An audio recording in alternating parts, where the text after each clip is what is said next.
Well, Heidi ho. Good morning, everybody. Here's my pen. I've been looking for this all morning. How are you guys? Well, happy hump day. It's Wednesday, and that means that we're making it. It's halfway through the week of, let's see, almost the mid-month, the week of the 13th. Here we are, halfway through. No, that's April. May. Friday will be halfway through. Heading towards our second holiday under the pandemic bubble, which will be Memorial Day on the 25th.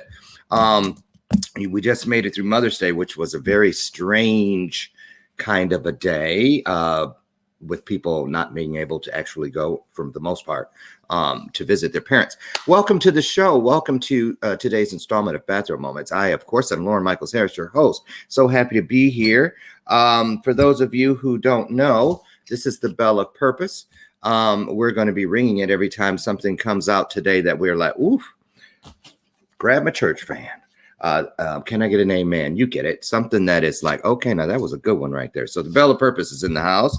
And also, yeah, of course, she's here. Lucy McGillicuddy Ricardo, my sidekick, my best gal. She's with me. I'm just hooked on this. I'm this kind of person. I eat one thing at a time off my plate. I kind of spin it around, you know what I mean? Eat the peas, eat the potatoes, eat the meat. And I drink all of one bag of coffee before I open another one. So yes, toasted, what is it? Salted, not toasted, salted caramel. And my healthy breakfast for today, a Nana. And I'm upset because, you know, they don't put the stickers. Remember when, I know I did it when I was a kid, they would put, Dole would put, or Del, no, it was Dole, would put the sticker on there, and I would take it and wear it around the house on my forehead. It was a fun thing to do, and it was a free toy. But now the stickers are like this long. I'm like, ain't nobody trying to do that. So anyway, I don't do that anymore with the stickers, which I miss. So we have today a couple roommates, and I see they finally got here. Apparently somebody's dog peed on somebody's bed this morning. So, ringing the bell. Yeah. That's about right. When I was 19, that was about right. But I would have just turned over and slept in it. Just kidding. But anyway, so how's everybody doing today? How's your week going? So much happening in the world today. We're going to talk about some of that with these young guys today. Austin Mulrine and Mr. Charlie Lungaro II. I'm trying to sound like I know how to speak Italian. Lungaro. Charlie Lungaro. Forget about it, that sort of thing. Don't send your uncles, Charlie. I won't disrespect your culture anymore, I promise. But I thought that was a pretty good impersonation. Thank you. So we're streaming live. So that means no cussing on the screen. Okay. We're streaming live across the world through what? Oh, I'll tell you. Facebook, YouTube, Roku, Android, Apple TV, Amazon Fire Stick, and of course, from our home base out in Phoenix, Arizona, E360 Television Live. And I want to tip my hat, say good morning.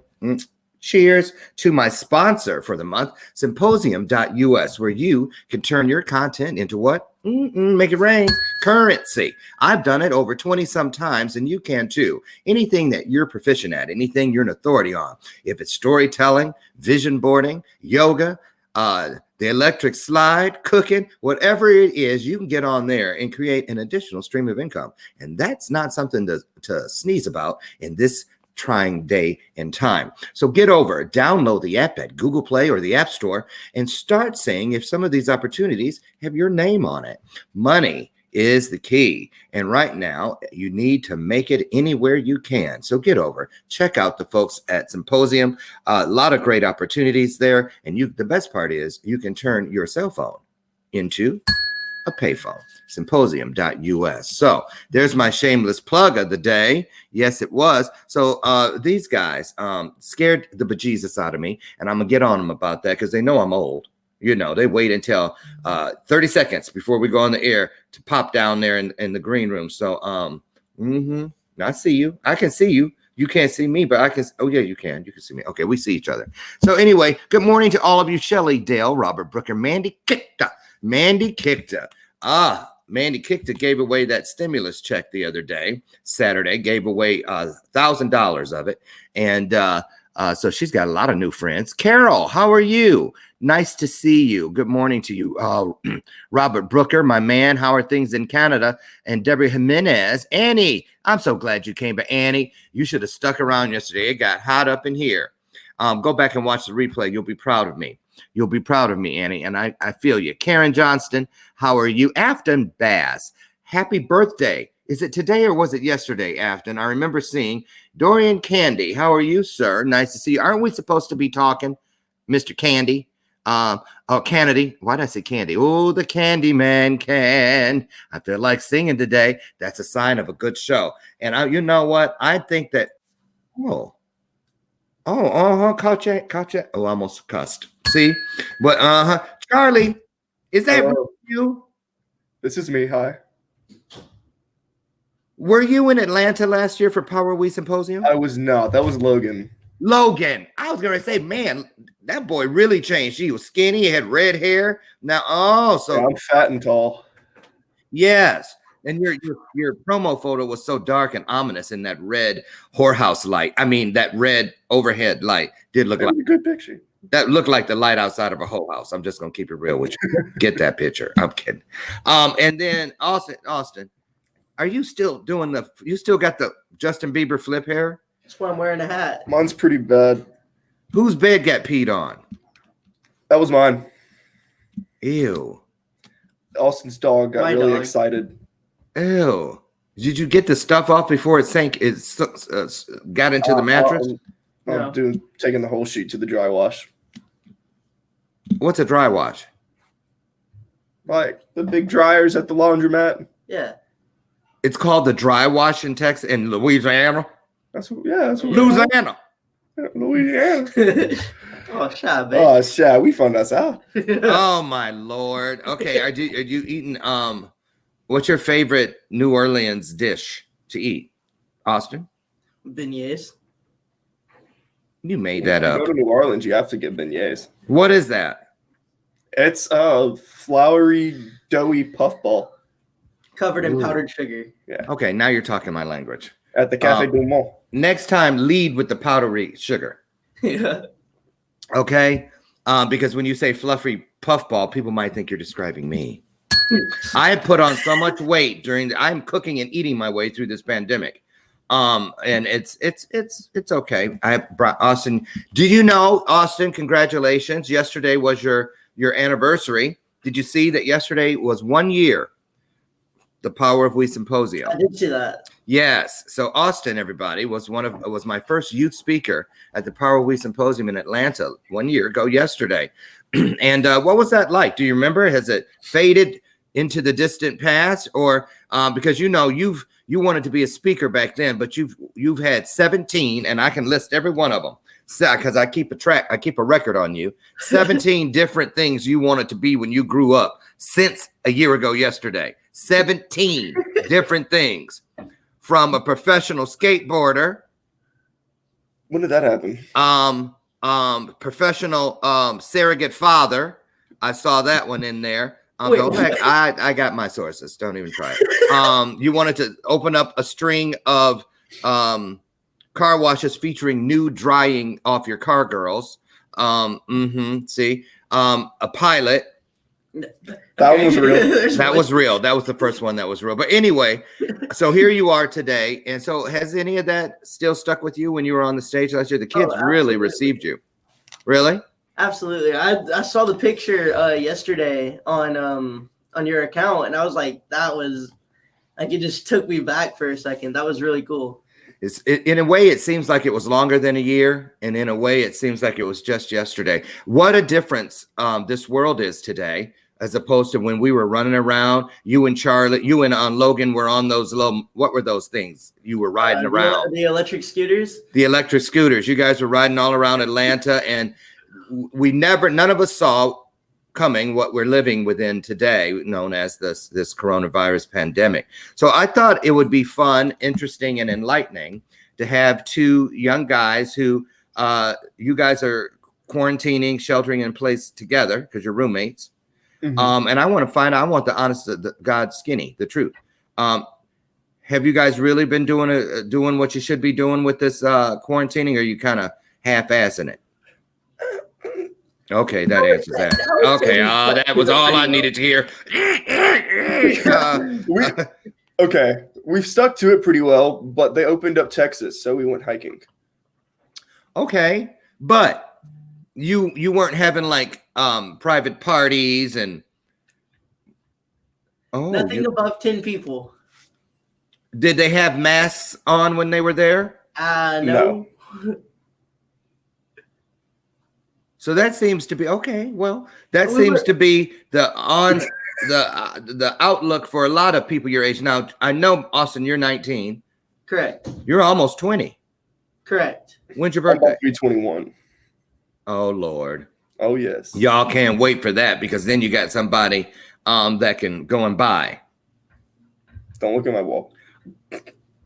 Yeah, that's what you do at that age. Turn the camera. You sure? Yeah. I see it already. All those beards. No, that's nothing. Oh, Lord. Do you know what's funny? When I was your age, I had an apartment in Phoenix, Arizona with Rick Garrett, who is today a multi-millionaire. Should have stayed roommates with him. And we kept all of our Michelob bottles and put them on top of our cabinets around the kitchen top. Michelob bottle. We thought it was like real decorations. So I guess you do too. Some things never change. But the world has changed. The world has changed. Tell me, I'm going to start with you, Charlie. Tell me how you feel about this pandemic, the world we're living in now, as opposed to how you felt the first couple weeks of it. Did you think, oh, no big deal at first, and now you're like, what the hell? How does it make you feel? I didn't really have my own opinion based on it. My sister just graduated med school, so I kind of base it off of her opinion. So really what I go off of is what she first told me about the virus. She was like, it's a huge joke, it's getting taken out of proportion, all of this. And then probably a week later, it got worse. And then her demeanor changed because she's in the whole field now. And then it got worse, and then it got worse, and then it got worse. And now it's to the point where she's not graduating anymore. Everyone's not, well, she's still graduating, but not across the stage. But from medical school. Mm-hmm. Wow. All those years. And it's bad. She'll forget about it as soon as she gets that first paycheck as a doctor. I mean, I'm loving the money I'm getting right now. Government's just throwing it at us. Oh, what are you on unemployment? Yes, sir. So what was that like when you had to go? You went online, I'm assuming. Mm-hmm. Was it hell? How many weeks did it take you to actually get in there? Oh, it was easy for me. It was difficult for him. So it is very easy to file for unemployment. It's extremely easy. The hard part is if you have a problem and trying to contact them. Right, you're never going to get through. Them, how many times was it? 240? Yeah. 240 times. Just to get in to talk to somebody, and then they hung up on me. After you finally got through. After I finally got through. So I called the next day, and I finally talked to a great woman who helped me out. And then you were able to get your benefits going. Oh, yeah, I got a lot of money. So based on this comment that just came out of your mouth, Charlie, because we've had some financial guests here on the show in the recent weeks who say, don't be tricked by this free money. We got to pay it back from somewhere. Has that crossed your mind? And the reason I'm asking you to, because you know it's fun and you got beer things on the wall right now, but 10 years from now, you guys will still be walking around with your imaginary vacuum cleaners, whisk brooms, dustpans, whatever it is, cleaning this mess up. Trust me. And by then, most likely, you'll have a family. You won't be sitting, whatever, Austin, you'll be the first one. Always the one who goes, oh, not me. Mm-hmm. So, but let's just say you'll be 29, almost 30, Austin, this time, 10 years from now. And Charlie, how old are you? You're almost 21. So you'll almost be 31. So things are most likely going to look a little different. How do you feel about what's going on now? And have you even considered what ramifications this is going to have on your future 10 years from now, even 5 years from now? So with the money they give us, they're taking 10% out of the base amount. So based on where you live and what state you live in, they take a gross amount of the income around you, and they give you unemployment based off of that. California is in the $500 range. That's like the is that per week? That's per week, how much you can get based on like your cost of living, the mainly bills, gas around you, stuff like that. That's how much they give out. The lowest. We have one of the lowest, which is $247 is the max we can get for unemployment. Per week? Per week. But with that's the like $5 an hour almost. A little bit, $5.23 an hour. See how quick I did that? The kicker is they gave us a $600 stimulus every single week on top of that. So I'm making $786 a week. I'm making $847 a week. What? There's a stimulus on top of it? Mm-hmm. Just in Louisiana? No, everywhere. That's nationwide. When Trump passed the CARES Act, it's called the CARES Act. It's called the CARES Act. And he sent out a $600 stimulus across nationwide to every person filing for unemployment. And they get that $600 all the way through July 31st. Okay. But my dad's a banker. So he was saying that 10% that they're taking out is only for the 247, not for the 600. So you're going to have to pay for the 600 at the end of year around 25%. You're going to have to pay taxes.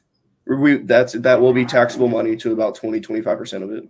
So do you have any friends who are door dashing it, driving an Uber? Oh no, we doing any of that kind of stuff? We love this money too much. I mean, it's some of the best money we've made. Okay, now you know it's gonna have to go back from somewhere. Yeah, that's my point right now, huh? You're nice like, we're young. Now. Screw it. Yeah, we'll cross that bridge when we get to it. I mean, if I was 19, I'd be doing the same thing. So, just these words you're about to read, write them down because before long you'll be needing to stare them in the face and tell yourself, find your happy place. Find your happy place. Find your happy place. There you go. Austin, what is it that your phone recording when someone calls your phone? There's a thing on there, and I was like, what the hell? But it's you when you were little. And what are you saying in it? Whatever don't kill you will only make you stronger. Exactly. Whatever don't kill you will only make you stronger. Oh, don't worry. We reamed him for it for years, and he's never. It's really cute. But now more than ever, those are words to live by. Mm-hmm. Right? Right? So let me ask, Fan. by a show of hands, who here has a significant other? Oh, you don't need it with all that money, huh? You just cuddle up and watch a movie and put your arm around your paycheck from the government. Social Hey, baby, how you doing, girl? Social distancing. Okay, so do you know anybody that is in a relationship that can't see their significant other because of social distancing? Have you heard anybody talking about that? I don't know anybody. Wow. Okay, so so this now allows you guys to make your rent. Oh, But before that happened, before you started getting this stimulus money and the unemployment, and did you get the other stimulus check too? Yes. Mm-hmm. Oh, y'all, all of a sudden you guys hit the lottery. Mm-hmm. So before that all came in, though, were you a little worried about how you're going to make your bills? Oh, he wasn't, because he has a very generous mother. I was definitely worried. So Well, our jobs died. So what happened was, originally we have two casinos where we live, LeBear's and Golden Nugget. LeBear's paid us half of a final paycheck. Me and Austin were understood that we were going to pay us a full paycheck, but it didn't happen. So I was a little stressed, but we got it taken care of, and now it's our dogs, and now it's pretty easy. now you two had moved into that apartment how soon before the pandemic? And not too long. It was like a month. A month before the pandemic, Yeah, not we knowing. got one good month in. It was in China, and I work at an Asian restaurant, so I felt the hit of it before it even happened. Oh, really? Talk about that. What was that like? What were you hearing? It was mainly, everyone jokes about it. Everyone joked about it. We didn't. Who, the Asian people? What's that? Who joked about The it? whole restaurant people. Everyone in the restaurant. Now, it's an Asian restaurant, but is it one of those ones where there's like, the sushi guy, or the sushi guy is if it was Japanese, is Mexican? Everyone comes from China and the Philippines. In that restaurant. Restaurant. Were they were joking about it? Well, of course, no one thought it would get as big as it did. They don't live there anymore, so they didn't. So they weren't concerned about people that they knew or loved, family members that are still there. It wasn't even to that level yet. Well, to them, it was still like the flu. Like, everyone gets the flu. It's going to happen eventually. Like, go get treated for it and you'll be fine. And then it just blew up. Uh-huh. So I have a smoker's cough, and every single time I would cough, you would hear somebody in the back as a cook just yell, "Rona!" It's just, yeah. I mean, we took it as a big joke. We never thought it would get as big as it actually went. And then here it is now, sitting right on the front steps of your world. Giving us money. Right? Now, let me ask you, do either of you know anyone who has tested positive for the virus? I know quite a bit of people. I know quite a bit of people that have tested positive. Oh, yes. Has anyone in your circle told you about a family member or a friend who has passed away from this virus? No. I do not know anybody that's died from it. Yeah. Well, consider yourselves very blessed, because most people I talk to now, I had a special show a couple of weeks ago with kids across the country, an hour-and-a-half special. And little Jordan, we're doing another part of a docuseries with him and some other kids, but some other people, not just kids. But he is 13 years old, and in his family alone, they've lost 3 family members, and his grandmother had it but made it out. So, 3 deaths in one family from the virus, and they think they all contracted it at the front end of the virus at a family party, anniversary party or something like that. So, it's very real. It's very real. What about this? Which theory, I'm going to start with you, Austin. Which theory do you subscribe to as far as where this came from and what it means? There's all kinds. There's where did it come from? 5G, There's the end of the world doomsday theory. There's the bio warfare theory. So what do you think as a young man, who's right at the front end of his life? What do you think this is? I believe the virus was manufactured in a lab in China, and either on purpose or by accident, it got out somehow and started infecting hundreds of thousands of people across China, Europe, Italy, everywhere like that, as more of a how would you say it? Crowd control? I have a completely different population control. Okay. But I 100% believe that the virus was made in a laboratory in China.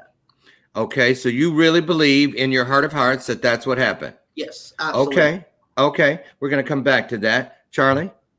Right before the first case initiated and was released to the public, North Korea, I think it was a year ago, right around Christmas time, they said, we have a present coming for you at Christmas.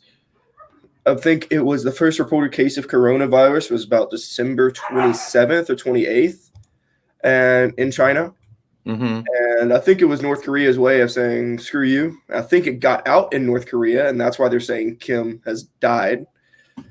But the main thing is, it is just a crowd control drug. It is something they released to lessen the population in China, and it just so happened to be so evolving that it made its way everywhere. There are videos of people purposely spreading it everywhere. It's definitely something that we don't know everything about, but it's definitely something that people have spread around on purpose and made. Well, I find it very interesting. So your peers, let's talk about your peer group. Is that what, I'm sure you guys talk to each other. Everything's not about a party because you can't see each other for the most part, but are you doing Zooms and all that kind of stuff? No. FaceTime. No? FaceTiming. So, what do your friends think? What's the consensus of some of everything? It's pretty much the same. Yeah. That People it was who don't know about it just listen to the news, think it's someone ate a bat. Oh yeah, the bat soup thing. Never heard that. That's how most people are, but if they actually do research, it kind of gets to this point in our group. And now both of you have some type of tie in your family connector to the medical field. Your family in particular, Austin. And I want to get back because I want to talk to you about your sister and your family's mindset, because you guys have kind of been living like in a coronavirus quarantine for many years until recently because of Aliana. So I want to get back and talk to you about that. But Charlie, you said who in your family is in the medical profession? My grandfather was a chemist, and my sister just graduated med school. Okay. And Austin, I know Amber, your mom, and then Loren might as well be, because she was basically like an RN because of all the stuff she had to do. And I find that very interesting. Here we are wearing masks, all the things that Aliana, and for those of you who don't know, I'm gonna let you talk about that for a second. Austin, are you okay with that? Yeah. Because there is a juxtaposition there. That it's really interesting to me that you guys have really been prepared for how to stay safe and germ free and all this because of Aliana. And I look at that like, wow, look at the timing and look at how she prepared them. Mm-hmm. You see what I'm saying? Because I know Loren has been disinfecting and gloving it and masking it and all of that stuff all along. And so Aliana passed away not right before this. Not too soon. I mean, not too soon in front of it, right? Correct. Right, which would have been, so talk about that. What are you hearing through your medical grapevine, and what have you heard your sister saying about preparedness and how to stay safe and all of that? Well, honestly, the only thing that's really significant is wash your hands, wear a mask. Wash your hands, wear a mask. What I think was all you have to do. My 2 cents of what I think is crazy is right at the beginning of the virus, even my sister said, don't wear a mask. You have a bigger chance of contracting the virus by wearing a mask than you do without it. If you don't know how to wear one. So now it's gotten to the point where everyone is wearing masks and everyone's requesting it. But if you look back at the old doctor case files on Fox and CNN, all the doctors are going on there saying, please stop stealing the masks from the hospitals because there is no point in wearing them. It's still not an airborne virus. It's contracted through food particles, and ingestion. So there's still no point for a mask. It's seriously just wash your hands, but everyone still requires one. And Right. Well, because they're constantly learning new things. So I get it. Precautionary has always been a good road to follow, if you ask me. It's just like a toothache, stay in front of the pain, stay in front of it. Now, if I'm going to throw one of my new hashtags out there, and I want you each to respond to it and tell me how you think what I just said can actually be. Okay, got it? Got it. Okay, we have a choice. That's not the hashtag. It's coming. I'm setting it up. We have a choice. Here's the hashtag. You can either thrive behind the mask or you can hide behind the mask. Charlie? That's a long hashtag. Well, it's not really a hashtag. It's okay. If you look on my page though, we're doing a special on the 25th with five generations of men of color, and we're talking about, and that's the theme or the tagline. That's what I'm going for. It's the tagline for that. And I think it's something people need to look at and think about, because you got people who, you look at me, some people look stone crazy behind. I was like, I wish I could see the rest of your face, because if I saw you coming on a dark street, I'm going the other direction, because them eyes were like, and a woman was in the grocery store line. You know how they got the little, you stay so many feet away from the person when you're in line. She was at the one behind me. And she was behind her mask. Her eyes were all over the place. She looked at me. I was scared to look at her. I didn't want any eye contact with her. I just knew I could feel it. And then I looked at her. She goes, "Our governor should drop dead." Well, our governor should drop dead. And I was like, okay. And then she goes, "He put my hairdresser out of business." And then I was scared of what to say, because I'm like, she might blow my head off if I say the wrong thing. So her eyes, which was all I could see, scared me. So a lot of people are behind the mask fearful, and a lot of people are behind the mask living life. So you can either thrive behind it, become a better person, or you can hide behind it. Talk about what do you think when you hear those words? Austin looked like he was ready to go as soon as it came out of my mouth. So Austin.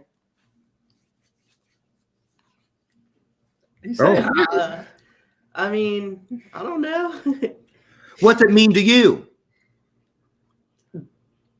I mean, I don't really think anything has changed personality-wise. I feel like everyone could keep being themselves. You don't have to change just because you're wearing a mask and gloves or something. You don't have to. Charlie, and then I got something. I'm pretty much the same way. So you guys don't think that us all going around behind masks changes the way we communicate, even with strangers, when you're moving like through the grocery store, or say, for instance, when they finally open up the malls and stuff? Do you think you can still be the same you, and still, Absolutely. China's been doing it for 20 years. Everyone in China wears masks all the time. I feel like it's just how it is. So you have no problem living in a world where everybody has to wear masks all the time? Nah, Not that's really. too hot. I perfectly see us being like this for the next 20 years easily. Wearing masks everywhere we go. So you think that's what China? It's too hot. It is hard to do. I'm telling you, for real. So let's talk about that. That's a pretty serious statement, Austin. So are you saying that's what you see as our new normal? And let's change the gear here and turn the corner and talk about that. Describe that then. So Austin, you go first, then you, Charlie, pick it up. What do you see as a new normal? Because I've got more life behind me than in front of me. You guys are young men, barring some freak accident or anything like that. You most likely have a lot more life in front of you than you have behind you. So it's the opposites for us. So that's why I find it very interesting. And I think it's important what you guys say. So I want you to know we're not just on here just kicking the bobos. I really think everybody needs to hear what your ambassadors for your age group right now. So How does that make you feel? And is that really how you see what they're calling the new normal?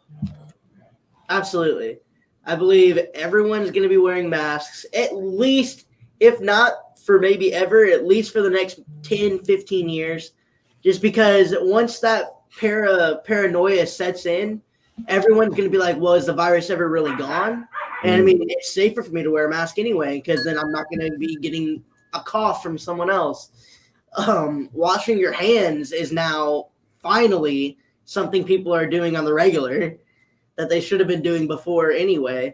And I saw a drastic change in our kitchen when all this first started happening, because at the restaurant, gloves, certain things you did do with gloves, like it just wasn't mandated that you wear gloves for everything all the way through all the time. But now you don't step foot into the kitchen unless you're wearing gloves.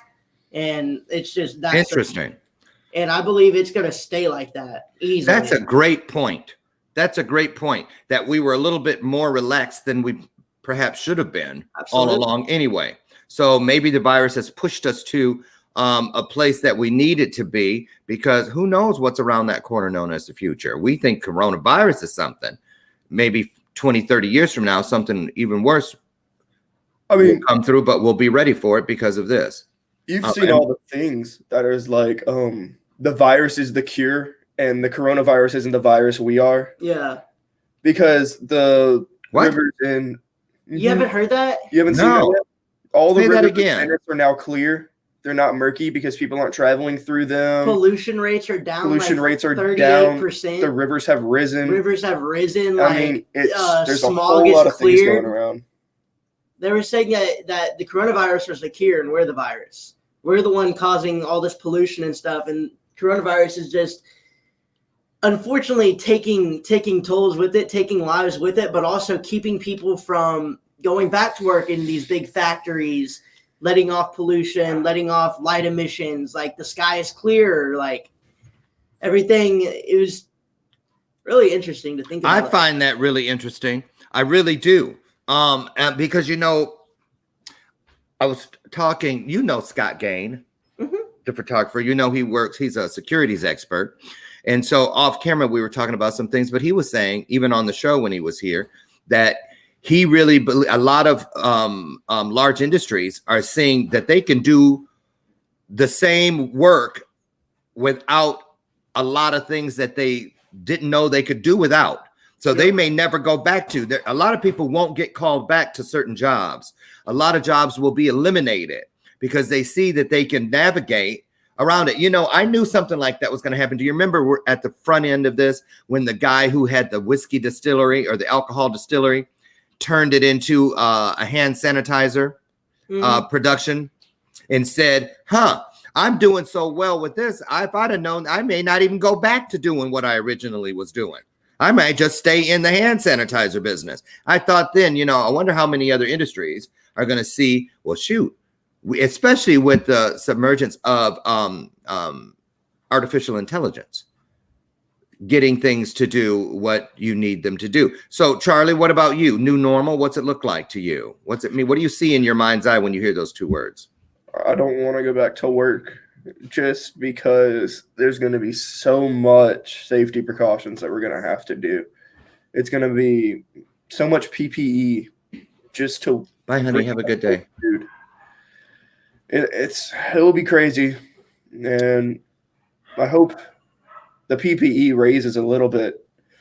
I'll be fine with gloves. It's just wearing a mask, trying to run through a kitchen. Right. Let me ask you guys something as far as your social standards and whatnot. What do you think this will do for, because you guys are young men and, the club scene and going out and, all of that. How do you think this is going? What does that world look like to you when you hear new normal? I don't think that's going to change that much. So you don't think people will be out on the dance floor behind coordinated outfits that have masks that match? Absolutely. Oh, there will be no one that wears a mask at a club. Absolutely not. So then if you feel like it will be difficult to work in a restaurant back in the kitchen because of all of the protocol, What makes you think there won't be protocol out where, I mean, it's all about not spreading. It's all about whatever. What makes you think that it, Staff and then being a guest is completely different, because guests that come to our restaurant, nothing's going to change for them. They're still going to sit down at a table, get their food either way. It's just staff is going to be going through 80 different steps that we didn't have to before to get things done. Bartenders probably going to be wearing masks, probably wearing gloves, making every drink, washing every cup after every drink is made, stuff that they didn't do before. It's just everything's going to be different for staff, not so much guests. I mean, the guests have the same experience. now we have a comment from a deranged woman who was just seen flying down some highway in Texas known as Misty Lane, out of control, swerving left to right, putting on mascara as she drives and texting us on the show. Just kidding. This is Austin's mother, everybody. Hi, Misty. Misty says, "Hail," just like a true Texan. God damn it. Not everybody even wears a mask now. Pisses me right off. Too. There. In my best Misty Lane impersonation. I just kidding. Well, and she's right. Not everybody even wears a mask now. So talk about that. How do you feel? Because I know when I go in the grocery store, I accidentally forgot something the other day and ran back in the store to get it, put my blinkers on, pulled right in front of the store, and was already in, and it's on the door. You can't come in here without it here in Illinois. And so I pulled my shirt up and did this number. But the sheer look, how did I know I forgot? Because the way people were looking at me like, and I was like, what? Never seen it. Right. So it's a big deal here in Illinois. And so how do you feel if you're out and about and you see, is that the dog that peed all over the bed? That's my dog. No, my dog's nice. And Austin, so it's two of you in that 2-bedroom apartment with 2 dogs? 3-bedroom apartment. Is there a third roommate? Yes. Logan. Where's Logan? Asleep. Yeah, he's passed out. Now, okay, Lord, I didn't know it was the 3 of you. I wish I could see that kitchen. That what? Kitchen. Why? I know it's just as dirty as can be, ain't it? It's clean. Our kitchen's Very clean. clean. It's just there's a lot of alcohol. What about the bathroom? My bathroom's clean. My bathroom's clean. How many bathrooms you have? 2? I have the master, so I have a bathroom in my room, and then they share a bathroom right here.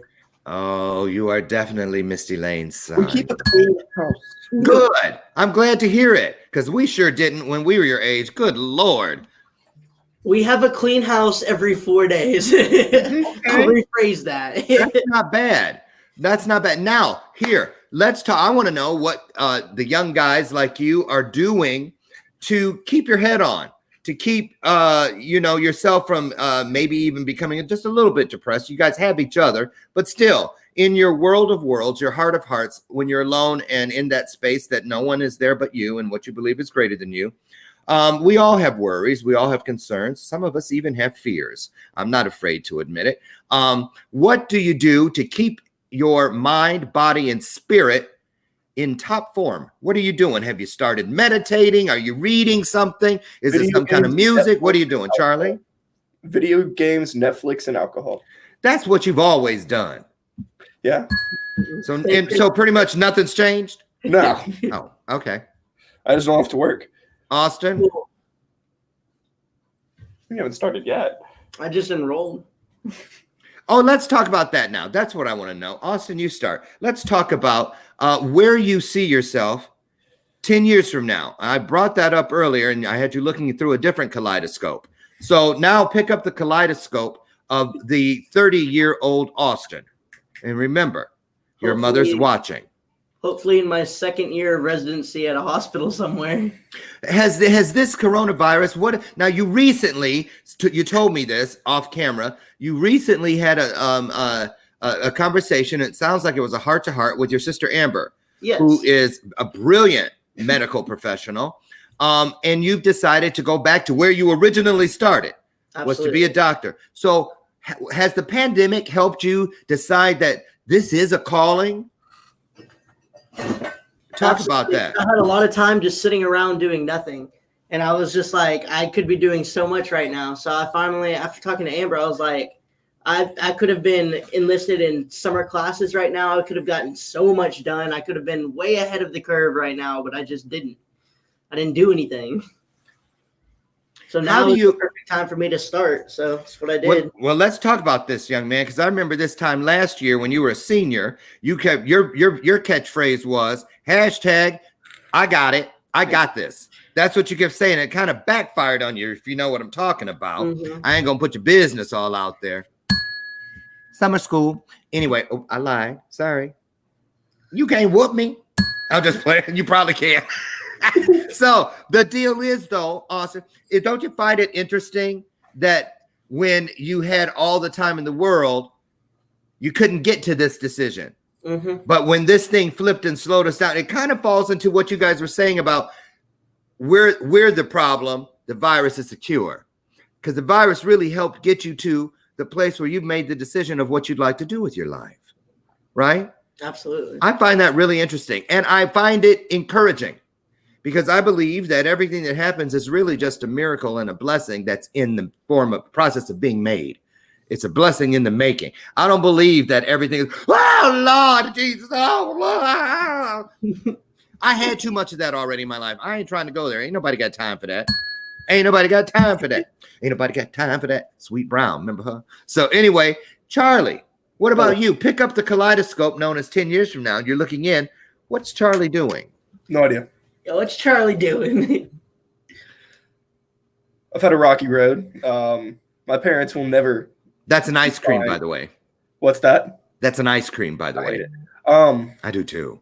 I don't like nuts. I don't like the marshmallows. Oh, okay. Okay. Go ahead.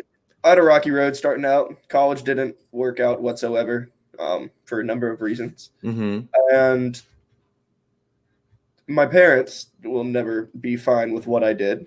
And of course not. The road I took. And I started as a maintenance technician, did all those kind of jobs, and they weren't happy with that. And I finally got a job at a casino, and they were happy with that. But they want me to do all this other stuff, and I don't know. They're very stressful family. I get compared to a doctor. So. Missy Lay says, "Get him, Loren." And let me just say this to you guys, coming from me, I'm not in any way stepping up and saying you're wrong and your parents are right. But I will tell you this. I learned just like that when just a little kid, the things that I thought my mom wanted me, to do just because she had that power, get in there and clean your room, all the things that I was like, oh, God, give me a break. Can't you just disappear right now? Until she fell dead. And suddenly I was in the foster system and nobody asked me no one was saying those things to me that I used to bitch and moan about all the time. No one cared if I did my homework. No one asked me, no one made me accountable. Let's put it that way. No one. And it felt to me suddenly like I was completely alone in this universe, that I could get run over by a band of 18-wheelers and no one would even come to scrape my body off the highway. Seriously. So I want you to know that, don't ever take for granted that the people who brought you into this world are the people that love you. And I don't just mean relatives, because relatives is blood, but family are those who are in your world based on love. And when people that love you reach out and they push and push, it's really because where you're going, we've already been. Mm-hmm. And you may not see it like that today, but one day you're going to be sitting across from your own kids and you're going to want the very best for them. You're going to want a life for them that's better than the life you had. But Charlie, you know what? It's guys like you who are creatives, and you're the kind of guy that just sitting around drinking a beer, scratching your crotch and farting will come up one day with some video game. I know him well, don't I? Yeah. Right. Some video game or some software package or something that changes the world forever, and money won't be a problem. I get that. I get that everybody's path is not everybody else's path. But I want you but just remember this. Everything your parents tell you, let's say everything they tell you is 100 pennies. Don't get in the habit of just leaving all 100 pennies on the table. Make it a life's mission to always take at least one of the pennies with you, because it only takes one to bring value to your life. So just keep that in mind. I just want you to know that. So let's we've done it. Let's get your Jerry Springer final thoughts out there. Seriously, I want you to think about this. If you had a magic wand that could mute all the sound in the world except for your voice, and you had the attention of the entire world. Now really think about this. If you had the attention of the entire world for about 10 seconds, 15 seconds, 30 seconds, what would you want them to hear you say? Austin?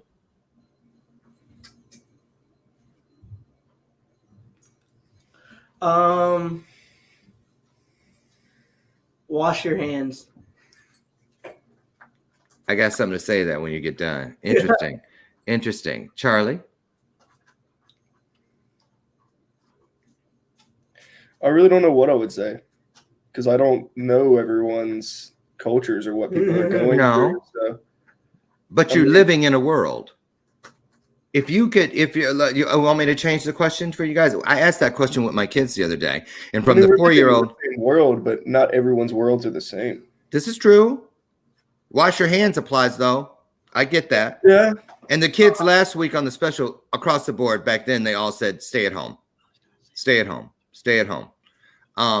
Okay, Cyrano de Bergerac whispering. So what let's ask that. Let me say this to you. I'll make it easier for you. How about this one? If you could change one thing with that magic wand in the world, if you could change one thing, add something, take something out, improve upon something, what would it be? Charlie, you start.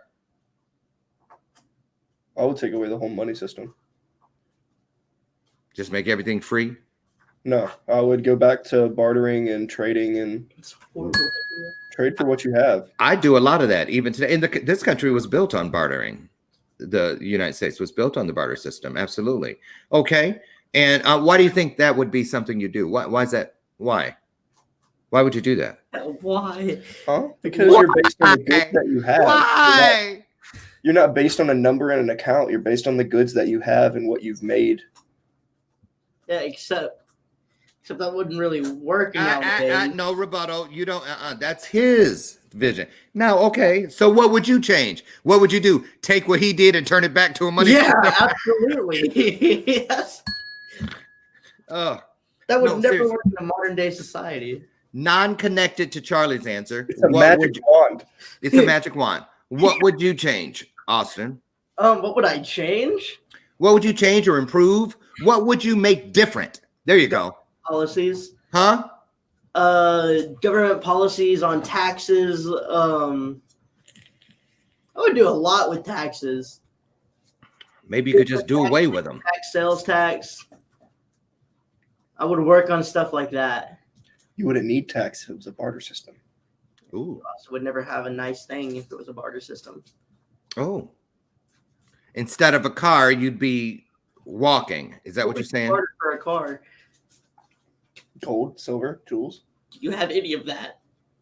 Oh, that's why you trade for them. What are you going to trade? An Ethernet cord? Whatever my hands can build or whatever I work for.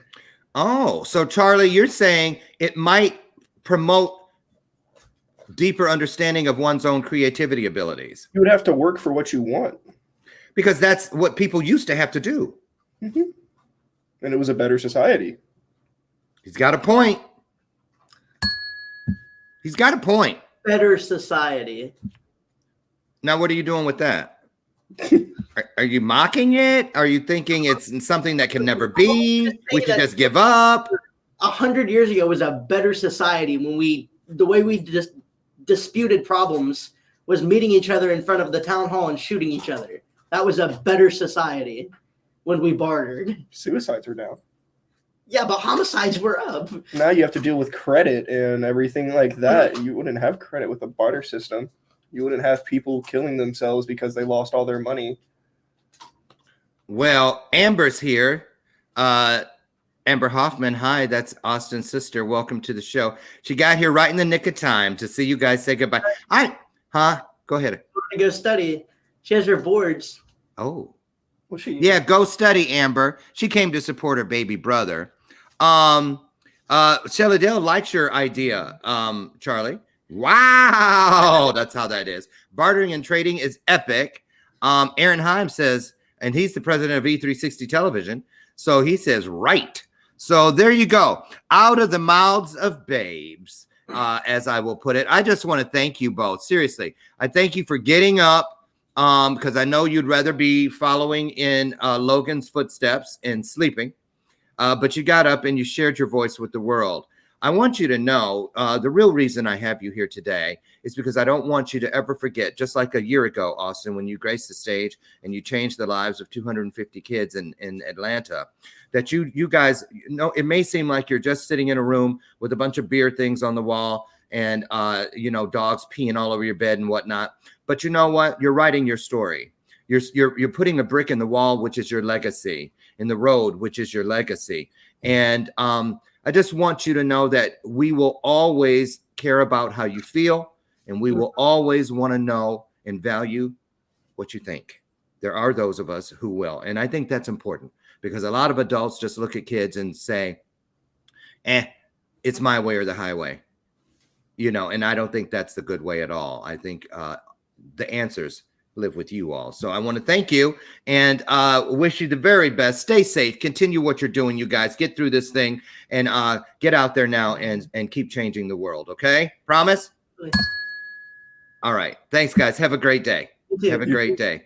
Well, you guys, I'm Loren Michaels Harris. Our time is up, unfortunately, for today. I want to thank both of our guests, Charlie Langaro II and Austin Mulrine. We'll be back tomorrow with Aaron Hymas. You just saw his comment on the screen, the president of E360 TV, talking about how the coronavirus has changed what we watch and what we need to watch. So join us tomorrow morning at 8 a.m. I'm Loren Michaels Harris. I'll see you then on the front steps of Bathrobe Moments. There's the old pisser. Hey, pissy. I'm just kidding. Hi. Aw, you didn't mean it, did you? Bye, you guys. Have a blessed day. And remember, in order to be the blessing, you got to see the blessing.